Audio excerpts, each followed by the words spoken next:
Hello everyone, I'm Fadil Fasha Pangestu. Today I want to talk about racism in Malaysia. Before we jump into the topic, I want to tell that Malaysia is a country that has religions and cultural diversity just like Indonesia with some similarity, including the type of citizen, even the same social problem. Here I want to talk about acts of racism in Malaysia which are getting worse. Before we go into the discussion, please note that acts of racism occur in Malaysia are usually in public place, for example, such as company, firm, and education sector. Notwithstanding the amount of effort established to integrate this fairly diverse nation, racism in Malaysia is one critical impediment. Racism denotes prejudice, discrimination, or hostility of party with hold for its counterpart of a distinct race, ethnic, or nationality. Though no mankind is naturally racist by its such a negative concept of obstructing the integration of a diverse community are typical based down by surrounding connection, including but not limited to family members, friends, classmates, co-workers, so on and so forth, who subconsciously inherit what they allege as unharmful racial ideology. Thus, the introduction of neutral mind. Such a form of racism is not what we presume as a radical or violent, but rather institutional. Some, not all, instances of systemic racism pertaining to reality in Malaysia are as follow. The first thing is about pre-established quotas in public matriculation. Many acknowledge the update of pursuing tertiary education in public university, one most prominent motive being cost-friendly. Not all family financial capability is fortunately on par to afford private education, thus resorting to public university whose tuition fee are comparative cheaper than the former due to consistent funding from governmental source. With that being said, not all citizens are granted the same amount of opportunity in furthering their education in public matriculation. While we all share equal contribution in building this very nation we call home, their access privilege only a single community can benefit from, even in an aspect as pivotal as education. So, my opinion is about that news is very unfair for every people who wants to focus in their education. The second thing is racial bias in job recruitment.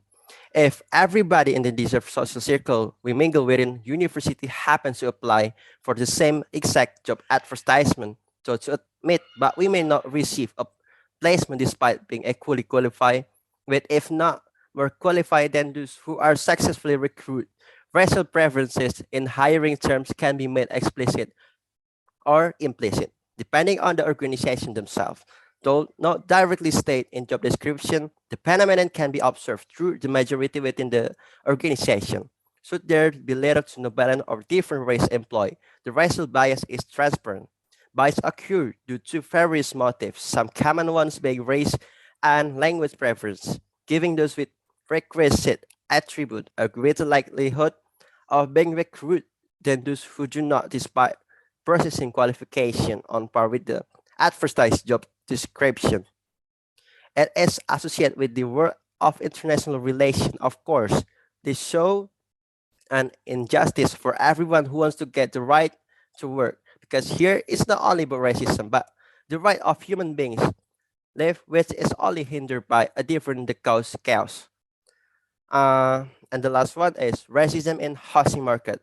We all acknowledge the hardship of searching for a suitable rental unit that we feel comfort calling our second home when placing upon endeavor. Some crucial aspect to be given concern on prior to renting a house are none other than the location, living environment, utility, and rental which are capable of affecting our livelihood if not given enough attention. Notwithstanding, as ridiculous as it may sound, our race might be one impactful element observed this very journey. While all race face social inequality in Malaysia, especially when looking for a place to rent, a study conducted by Twitter use, being a lion uncovered that out 10,000 rental listing display on local house seeking website, 45% of them do not prefer renting their unit to Malaysian, Indian especially. Plus, as a Malaysian of Indian descent himself, he struggled searching for a place to stay in Klang Valley, the place of when he worked. And to extent, he was forced to approach 10 to 15 agents at a time to anticipate consequences. If being born a specific race make us homeless, our country is in critical turmoil. These are more few instances of racial inequality in Malaysia, which have been penetrate into many levels. This is very heterogeneous society for as long as the people are concerned. Some work hard to raise necessary awareness, and some remain one eye closed. As ridiculous as it may sound, there even exists individuals who reciprocate, reciprocate whereby the policy established solely to favor the majority race were not concrete evidence of systemic racism in Malaysia, as the minority race generally earn an income of 11% to 38% more than their majority counterpart. So, an invalid argument to defend this unjust policy when the truth behind the minority financial capability observed today was contributed by their perpetual hard work in absence of exclusive benefit allocated to them from day one. They had no easier alternative but to work double and triple the time harder to ensure the betterment of their livelihood. If this is what makes minority race in Malaysia so underserving of equal treatment, what are the purpose behind the politician effort in forging national unity? Ironic how we are anticipate to integrate when we scale of justice is not even balanced. Simply put, now saying we should keep our mouth sealed when coming across case of racial injustice transferring in other country. This is definitely not what my article is about. This is definitely not why my speech is about. Breaking the silence was essential action, but make sure to also treat the people of your country, notwithstanding their race, ethnicity, or even skin tone, the same way as you initial praise.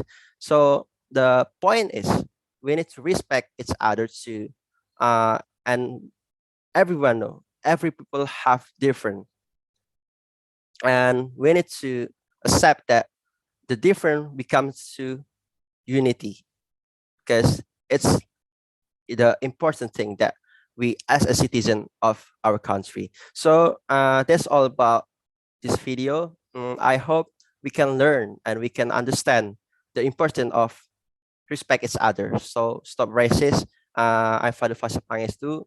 I hope this video can make we know about respect, and thank you for all of you to listen this video, especially my lecture. Thank you.